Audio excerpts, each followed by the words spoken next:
हम स्टार्ट कर रहे हैं एक्सरसाइज नंबर 2.6। एक्सरसाइज नंबर 2.6 में जो हमारा पहला क्वेश्चन है मैंने वो यहाँ पे लिख दिया। देखें एक्सरसाइज नंबर 2.6 में जो हमारे पास कॉन्सेप्ट दिया गया है, जो इंट्रोडक्शन के तौर पे हमें समझना चाहिए, वो ये दिया गया है कि रेडिकेंड किसे कहते हैं और इंडेक्स किसे कहते हैं। ठीक है, जब भी कभी इस तरीके से वैल्यू आई हुई होती है, यहाँ कुछ होता है और यहाँ कुछ होता है, समथिंग कुछ यहाँ पर होगा, कुछ वैल्यू यहाँ पर होगी, सही है। तो इसको कहते हैं, इनमें से कौन सा रेडिकेंड है कौन सा इंडेक्स है वो हम इस पे मालूम करेंगे और इसको सॉल्व करेंगे। तो सबसे पहले पहला क्वेश्चन जो दिया हुआ है, write down the radical and index for the following. ठीक है, और गिवन हमें ये क्वेश्चन दिए हुए, मैंने इसको एक टेबल की तरह बना लिया। ठीक है, क्वेश्चन नंबर 1 जिसके ऊपर छोटा सा फोल्ड लिखा हुआ है, अंडर रूट के इधर जो लिखा हुआ होता है, अंडर रूट के इधर जो लिखा हुआ होता है वो होता है इंडेक्स। ठीक है, और जो अंदर लिखा हुआ होता है वो होता है क्या, रेडिकेंड। मैं यहाँ पे लिख देता हूँ, और यहाँ पे होता है इंडेक्स। तो अंदर जो लिखा हुआ है वो रेडिकेंड है यानी कि 35, और बाहर जो है 4 वो क्या है, इंडेक्स। ठीक है, इसी तरह से x y z upon t जो भी अंडर रूट के अंदर लिखा हुआ है और जो अंडर रूट की वैल्यू है वो है इंडेक्स। ठीक है, फिर यहाँ पे इंडेक्स 6 है, इसका यहाँ पे 6 लिखा हुआ है, 8 अपॉन 17 इस जगह पे लिखा हुआ है, n इसका इंडेक्स है और p अपॉन q इसका रेडिकेंड है। ठीक है, बहुत इजी है। और ये 5 जो लिखा हुआ है ये इसका इंडेक्स है, और इसके अंदर जो भी लिखा हुआ है 3x y z upon u and t, ठीक है, ये इसका रेडिकेंड है। यानी कि हमारे पास अंडर रूट पहले ऐसे आता था। ठीक है, इसमें ये जो अंडर रूट है इसका क्या इंडेक्स होगा, 2। ठीक है, क्योंकि यहाँ पे कुछ भी नहीं है, 2 लिखते नहीं है। 2 से अब जो भी वैल्यू होगी 3 4 5 6 वो लिखेंगे वो उसका इंडेक्स हो जाएगा। ठीक है, अंदर जो भी वैल्यू आएगी वो इसका रेडिकेंड हो जाएगा। तो इस क्वेश्चन में सिर्फ यही था कि रेडिकेंड और इंडेक्स को सेपरेट करना था। अब चलते हैं नेक्स्ट क्वेश्चन की तरफ, उसमें देखते हैं उसमें क्या चीजें आती हैं। तो एक्सरसाइज नंबर 2.6 का क्वेश्चन नंबर 6 1 से लेकर 5 तक जो क्वेश्चन थे वो मैंने एक टेबल में करवा दिया। क्वेश्चन नंबर 6 इसको हम सेपरेटली देख लेते हैं।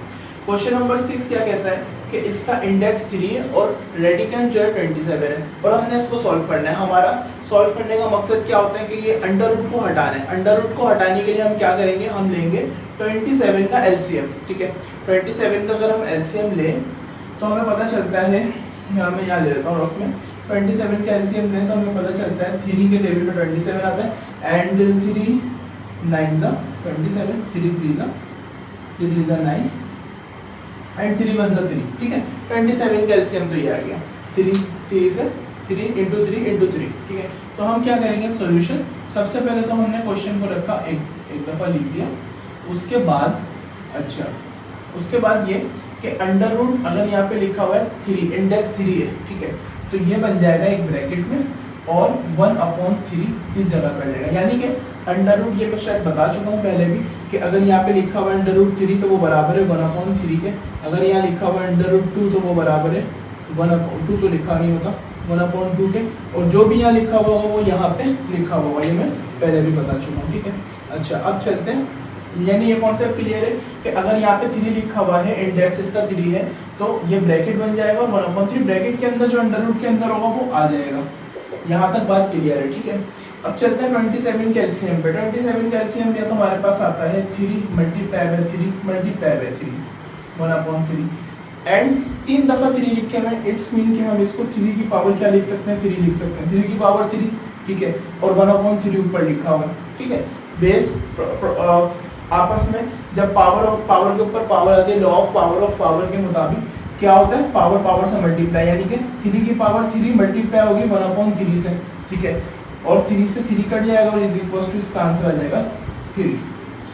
यहाँ पर बात समझ में कि हमने एलसीएम लिया 27 का, 3 इंटू 3 इंटू 3 1/3। ठीक है, 1/3 रह गया, 3 की पावर 3 हमने यहाँ लिख दी। ये तीनों जो है 3 इसमें आ गए, 3 की पावर 3 पे, 3 की पावर 3, ये दोनों पावर्स आपस में हुई मल्टीप्लाई, जिसकी वजह से एक ऊपर रखी हुई थी एक नीचे थी, दोनों कर लिए कैंसिल हो गई थी और आंसर आ गया 3। अब चलते हैं हम इसके ऊपर, देखते हैं ये क्या है। देखें अब इसमें हमने क्या करना है, 625। देखें इसमें हम ये कर सकते हैं कि कोई 2 की पावर हम 4 मालूम करें, 2 की पावर 4 क्या है। इसी तरीके से सबकी पावर 4 हम मालूम करें क्या है, या फिर हम इसका एलसीएम ले लें। तो पावर 4 मालूम कर सकते हैं, तो पावर 4 मालूम कर लें, यानी कि 2 की power 4 is equal to 2 multiply by 2 multiply by 2 multiply by 2, 2 two the 4, 4 two the 8, 8 two the 16, ठीक है। 3 की पावर 4 81 होती है, 4 की power 4 4 multiply by 4 multiply by 4, 4 4 the 16, 16 4 the 64, 64 4 the 64 4 the 4 4 the 16, 4 6 256, 256 होती है। 4 की पावर 4 256 होती है, 256, और इसकी पावर होती है 16, और 5 की पावर 4 कितनी होती है, 5 की पावर 4 होती है 625, ठीक है। 5 की पावर 4 625 होती है, मुझे पता थी। इसके अलावा अगर आप चाहें तो इसका एलसीएम ले सकते हैं। एक तो ये तरीका है कि हमें पता है कि भाई 5 की पावर 4 ये, लेकिन अगर हमें ना पता हो तो हम क्या करेंगे, हम एलसीएम लेंगे, जैसे हमने यहाँ पे एलसीएम लिया था, ठीक है। अब अगर हम इसका एलसीएम ले लेते हैं तो हमारे पास कैसे हमें मालूम होगा, 625, मिसाल के तौर पे हमने इसका एलसीएम ले लिया, ठीक है। लेके देखते हैं, 5 1 5, 1 इधर चले गया, 5 2 10, एंड 2 इधर चले गया, 5 5 25, फिर 5 और ये आ जाएगा 5 2 10, उधर चले जाएगा 25, फिर ये आ जाएगा 5 5 5 25, फिर ये आ जाएगा 5 और 5 1, सही है। एलसीएम लेंगे तब भी हो जाएगा 5 5 5 5। अब क्या करेंगे, हमने सबसे पहले इस मेथड को फॉलो किया, इज इक्वल टू 1/4 625 625 ठीक है, इज इक्वल टू 625 की जगह पे इसका एलसीएम लिख दीजिए, जो कि है 5 multiply by 5 multiply by 5 multiply by 5 1/4, ठीक है। 4 दफा 5 का मतलब है 5 की पावर 4, ठीक है। इसकी पावर 1/4 इज इक्वल टू 5 की पावर 4 और 1/4, दोनों आपस में करेंगे मल्टीप्लाई, 4 मल्टीप्लाई बाय 1/4, जिससे 4 से 4 होगा कैंसिल और 5 आ जाएगा इसका आंसर। यहाँ तक बात क्लियर है, ठीक है। आगे चलते हैं। अगर यहाँ पे आपके पास लिखा हुआ है वेरिएबल, ठीक है, तो क्या करना है, अगर वो कट हो रहा है तो कट करते हैं, वेरिएबल का एलसीएम तो हो नहीं सकता, तो क्या होगा, सिंपल सॉल्यूशन हम जरा एक दफा क्वेश्चन निकाल लें, a की पावर 8 b की पावर 8, यहाँ एक दफा क्वेश्चन मुझे उतारा नहीं था, भूल गया था, कर लिया, ठीक है। अब क्या करेंगे, ये जो 8 है इसको गायब करना है, यानी इंडेक्स जो है इसको हटाना है, अंडर रूट हटाना है। अंडर रूट हटाने का तरीका ये है कि ब्रैकेट लगाएं और 1 जो भी यहाँ पे लिखा हुआ है वो यहाँ पे आ जाएगा इंडेक्स, ठीक है। a की पावर 8 अपनी जगह, b की पावर 8 यहाँ अपनी जगह, ठीक है। अब पावर ऑफ पावर की वजह से ये इससे दोनों से होल पावर है ना, होल पावर ब्रैकेट के अंदर दोनों से मल्टीप्लाई करेगी, ठीक है। ये मैंने पहले वाले एक्सरसाइज में बताया था। a की पावर 8 मल्टीप्लाई बाय 1/8, b की पावर 8 मल्टीप्लाई बाय 1/8, इंडिविजुअली दोनों से मल्टीप्लाई किया क्योंकि दोनों एक ही जैसी थी, तो दोनों का divide is equal to a and b हमारा आंसर। तो ये थे हमारे क्वेश्चन 6 7 एंड 8, ठीक है। अगर आपके ये क्लियर हो गए तो आगे की एक्सरसाइज भी आसान है, नहीं क्लियर हुए तो इसको पहले क्लियर करें ताकि आगे की एक्सरसाइज समझ में आए जो हम क्वेश्चन करने वाले हैं। अब चलते हैं नेक्स्ट क्वेश्चन की तरफ। जी, क्वेश्चन नंबर 9 हमारे सामने, और क्वेश्चन नंबर 9 में लिखा हुआ है अंडर रूट और अंदर लिखी हुई है होल पावर 5/2 होल पावर 5/7 की होल पावर 2, ठीक है। अब सबसे पहले तो हम अंडर रूट हटाएंगे, जैसे कि हमारा काम है अंडर रूट हमें हटाना है हर हाल में, सबसे पहले हमें अंडर रूट गायब करना है, ठीक है। आप चाहे तो सवाल की दफा और लिख दीजिएगा, जगह नहीं है इसलिए मैं नहीं लिख रहा। अब हम यहाँ पे करेंगे अपना अंडर रूट हटाएंगे, तो एक क्योंकि एक स्मॉल ब्रैकेट अंदर है, ठीक है, तो इसलिए मैंने एक लार्ज ब्रैकेट का इस्तेमाल किया अंडर रूट हटाने के लिए। जब अंडर रूट हटाएंगे तो उसकी वैल्यू 1/2 लग जाएगी, 1/2 अंडर रूट की जगह पे यह लार्ज ब्रैकेट और इसकी वैल्यू 1/2 आ गई, ठीक है। अब ये 2 और ये 2, ठीक है, ये 2 थोड़ा छोटा है, मैं उसको बड़ा कर देता हूँ। ये दोनों क्या कर रहे हैं आपस में, क्योंकि दोनों पावर है, लॉ ऑफ पावर की वजह से दोनों क्या कर रहे हैं, मल्टीप्लाई। तो 5/7 की whole power 2 multiply by 1/2, simple, 2 से 2 कैंसिल, इज इक्वल टू 5/7 हमारा आंसर, ठीक है। अब हम आगे चलते हैं उसकी तरफ।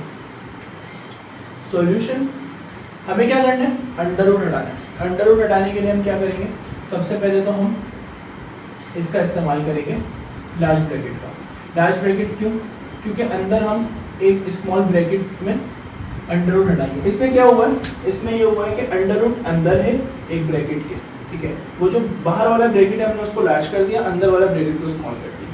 अंदर लिखा हुआ है m n और p इंडेक्स p है अंडर रूट का, तो अंडर रूट की वैल्यू होगी 1/p, 1/p सही। और वो जो p स्मॉल ब्रैकेट में इस ब्रैकेट में लिखा हुआ था, इसको मैं लार्ज ब्रैकेट में बाहर ले आया, क्योंकि अंदर हमने ब्रैकेट का इस्तेमाल करके रूट को खोल दिया, सही। अब क्या होगा, अब ये वाला p इस वाले p से मल्टीप्लाई करेगा, तो ये हो जाएगा m n into 1/p multiply by p। यहाँ बस उल्टा हुआ है, जहाँ पे पहले 2 मल्टीप्लाई बाय 1/2 हो रहा था, यहाँ 1/p पहले है और p बाद में है, ठीक है। जस्ट इतना इसमें फर्क है, p से p कैंसिल हो जाएगा और m and n हमारा आंसर आ जाएगा। यानी अंडर रूट हटाना है, अंडर रूट हटाना है। अंडर रूट हटेगा कैसे कि उसका ब्रैकेट लगेगा और जो इंडेक्स होगा वो 1 में वो इंडेक्स आ जाएगा, ठीक है। आगे चलते हैं सॉल्यूशन। इसका अंडर रूट हटेगा तो क्या होगा, 1/3 लग जाएगा, क्योंकि यहाँ पे 3 लिखा हुआ है, 1/3 लग जाएगा अंडर रूट पे, 81/125 लग जाएगा इस इक्वल टू, ठीक है। अगर आपको पता है कि 125 तो हमें पता है कि 5 की पावर 3 125 होती है, ठीक है। हमने 125 का नहीं पता तो 125 का हम एलसीएम ले लेते हैं और 81 को भी हम एलसीएम ही लेंगे। तो पहले 125 का ले लेते हैं, 5 25 का 125, 5 5 और 5 1 का 5, ये इसका एलसीएम आ गया 125 का। अब 81 का एलसीएम लेते हैं तो क्या आएगा, 81 का एलसीएम आएगा 3 से, सबसे छोटे से एलसीएम लेते हैं, 81 का एलसीएम आएगा 3 से 27 और 3 9 जा 27, 3 3 जा 9 एंड 3 1 जा 3, यानी कि 4 टाइम्स 3 इसके जो एलसीएम है हम डायरेक्ट उसको लिख दें।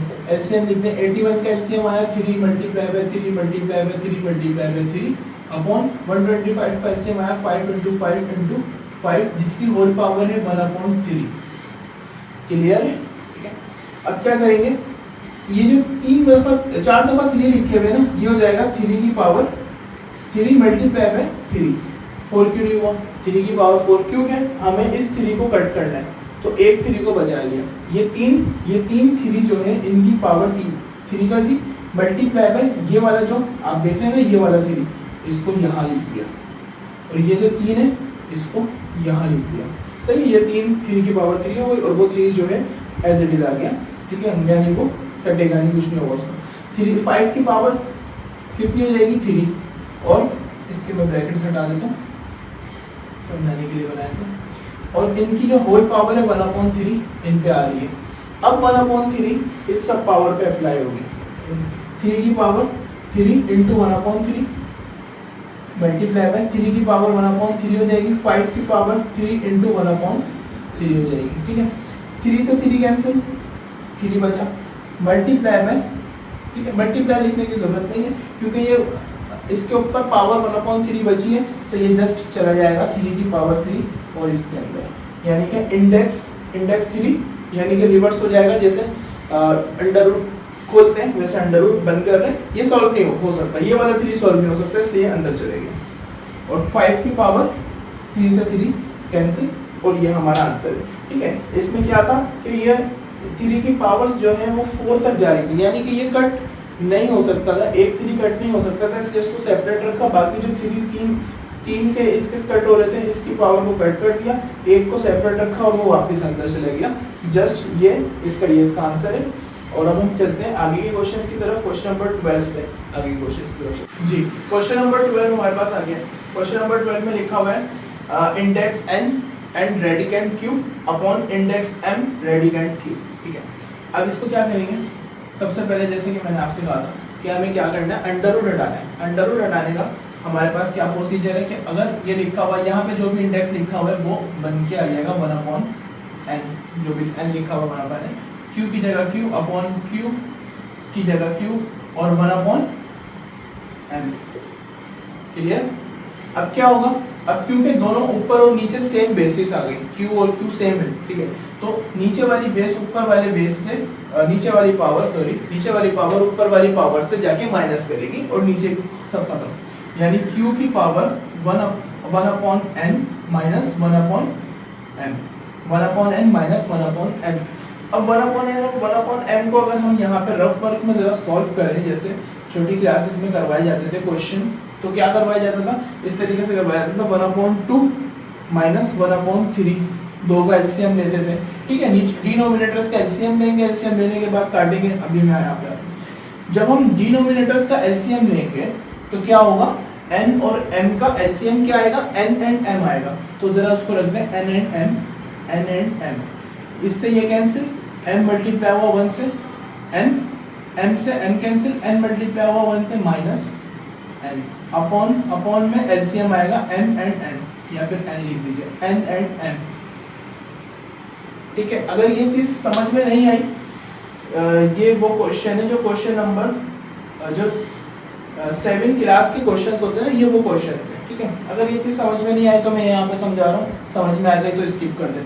देखें मिसाल के तौर पे इसकी जैसा एक नंबरिंग क्वेश्चन मैं आपको करवा रहा हूँ, 1/2 माइनस 1/3, मिसाल के तौर पे एक क्वेश्चन ले रहे हैं, अगर वो समझ में नहीं आया तो अब क्या करेंगे, 2 और 3 का एलसीएम लेंगे, 2 और 3 दोनों ही प्राइम नंबर है, 2 3 6 ही एलसीएम आएगा, अपॉन में लिख दीजिए 6, अपॉन में लिख दीजिए 6, और यहाँ पर एक 6 लिख दीजिए रफ वर्क में, ये रफ वर्क में हो सकता है। यहाँ पे 6 लिख, 2 1 2, 2 3 6, कट कीजिए, जैसे मैंने यहाँ से कट किया था, n से n कैंसिल, m से m कैंसिल, ठीक है। 2 1 2, 2 3 6, जो बचा 3 1 3, जैसे यहाँ पे m बचा तो m 1 m आ गया, ठीक है। माइनस की जगह माइनस, 3 1 3, 3 2 6, ठीक है। डिनोमिनेटर्स ऊपर वाले एलसीएम से करेगा डिवाइड, जो बचेगा उसको, यानी कि 2 बचा, 2 1 2, 2 1 2, और यहाँ क्या बचा था n, n 1 n, ठीक है। अब 2 में से 3 में से माइनस होगा कितना, 2, क्या बचेगा 1 1 ऊपर, और अपॉन में क्या बचेगा 6, ठीक है। तो आई होप कि आपको समझ में आ गया होगा। m minus n upon n और m, इसका आंसर आएगा। तो क्या आएगा ये q की power m minus n upon, sorry क्यों सही से लिख दिया, m minus n upon n and m, ठीक है। तो ये इसका आंसर आएगा। इसके अलावा क्या हो सकता है, इसके अलावा ये हो सकता है कि q की पावर अंडर रूट, क्योंकि ये नीचे लिखा हुआ है ना, तो ये हो जाएगा n और m, बुक में भी आई थिंक यही आंसर है कि ये जो नीचे लिखा हुआ है वो अंडर रूट बन जाएगा, और जो होल पावर है वो क्या है, क्योंकि m माइनस n, तो यहाँ पे आ जाएगी, ठीक है। ये इसका आंसर है। अब हम चलते हैं क्वेश्चन नंबर 13 पे। क्वेश्चन नंबर 13 पे ये लिखा हुआ है कि इंडेक्स 4, और अंदर लिखा हुआ है 256। हमें पता है 256 किसकी पावर 4 है, अभी हमने निकाली थी 4 की पावर 4, 4 की पावर 4 इज इक्वल टू 256। तो जरा हम सॉल्यूशन करते हैं और यहाँ पे लिखते हैं। सबसे पहले तो हम अंडर रूट हटाते हैं और 1/4 लगाते हैं। अंडर रूट हटाया, ब्रैकेट में 1/4, 256 की जगह पे लिख दिया 4 की पावर 4, क्योंकि 4 की पावर 4 256 होती है, ठीक है। और a की पावर 4 लिखी हुई है, b की पावर 4 लिखी हुई है, ठीक है। ये कुछ ज्यादा ही मैंने शॉर्ट तरीके से कर दिया है, मेथड नहीं, मैं अभी थोड़ा कॉन्सेप्ट क्लियर करवा रहा हूँ, ठीक है। तो ये पावर इससे मल्टीप्लाई करेगी, ये इससे और ये इससे, तीनों से मल्टीप्लाई करेंगे। जो एक्सपोनेंट है वो तीनों बेसिस से मल्टीप्लाई करेगा। तीनों के ऊपर पावर लगी हुई है, 4 की पावर 4 मल्टीप्लाई होगी 1/4 से, a की पावर 4 मल्टीप्लाई होगा 1/4 से, b की पावर 4 मल्टीप्लाई बाय 1/4, 4 से 4, 4 से 4 एंड 4 से 4 कैंसिल, तो 4 बेस जो हमारी है a एंड b आंसर है, ठीक है। सिंपल, वही मेथड वही लॉजिक यूज हो रहा है सबके अंदर, इसमें भी सब वही मेथड वही लॉजिक यूज हुआ है। अब इसमें आ जाते हैं जरा सॉल्यूशन। सबसे पहले तो क्या करें, 1/3 लगाएं और अंडर रूट हटाएं। तो ये 64 की जगह पे क्या लिख सकते हैं, 4 की पावर 3, क्योंकि 4 की पावर 3 64 होती है और 3 ही हमें चाहिए, हमें इस 3 की वजह से 3 को टारगेट करना है। a की power 3 as it is, b की पावर 9, ये 9 लिखा हुआ है, b की पावर 9 एज इट इज, 216 यानी 6 की पावर 3, 6 की पावर 3 कितनी होती है 216। अगर आपको पावर्स नहीं पता हो एग्जाम में, आप उसका एलसीएम ले लें, एलसीएम लेने के बाद आप उसकी वो पावर बनाने की कोशिश करें जो पावर ऊपर दी गई है। अगर वो पावर नहीं बनती तो जैसे पिछला वाला क्वेश्चन था, एक चीज को हटा दें बाकी को काट लें, ठीक है। c की पावर 6 एंड d की पावर 18, हमने 4 की पावर 3 6 की पावर 3 लिख दिया, और एक ही स्टेप में ये हमने ये काम भी किया कि अंडर रूट को हटा के 1/3 कर दिया। आप चाहे तो उसको स्टेप बाय स्टेप कर सकते हैं, लेकिन प्रेफर मैं ये करूंगा कि एक स्टेप में सॉल्व कर दे, मसला नहीं। अब 1/3 सबसे जो है मल्टीप्लाई होगी इंडिविजुअल। 4 की पावर 3 मल्टीप्लाई बाय 1/3, a की पावर 3 मल्टीप्लाई बाय 1/3, b की पावर 9 मल्टीप्लाई बाय 1/3, अपॉन में 6 की पावर 3 मल्टीप्लाई बाय 1/3, c की पावर 6 मल्टीप्लाई बाय 1/3, d की पावर 18 मल्टीप्लाई बाय 1/3। अब क्या होगा, 3 से 3 कैंसिल, 3 1 3 3 3 9, जो बचा वो पावर रखेंगे। 3 से 3 कैंसिल, 3 1 3 3 2 6, 3 1 3 3 3 6 18, 3 6 18, ठीक है। 4 एज इट इज आ गया, a की पावर सब कट गई, b की पावर 3 आ गई, अपॉन 6 आ गया, c की पावर 2, d की पावर 6। यहाँ तक हुआ। इसके अलावा ये दोनों एक ही नंबर में आते हैं, यानी कि 2 के टेबल में आते हैं। तो 2 2 4, 2 3 6, और हमारे पास फर्दर क्या आया, 2a b की पावर 3 अपॉन 3 c की पावर 2 d की पावर 6, और ये हमारा आंसर है। और इसी के साथ क्वेश्चन नंबर 14 के साथ हमारी एक्सरसाइज नंबर 2.6 कंप्लीट हो गई। आई होप कि आपको ये समझ में आई होगी। अगर समझ में नहीं आई, कुछ चीज़ें मैंने जो है ज़रा जल्दी में समझाई है, उसकी वजह ये है कि मैं पीछे बेसिक समझा चुका हूँ, ठीक है। तो पहले पूरा बेसिक से देखिए, अगर समझ में नहीं आया तो, फिर भी नहीं आया तो कमेंट कर दीजिएगा, मैं आपको उसका आंसर दे दूँगा। ओके, अल्लाह हाफिज़, नेक्स्ट वीडियो में मिलते हैं।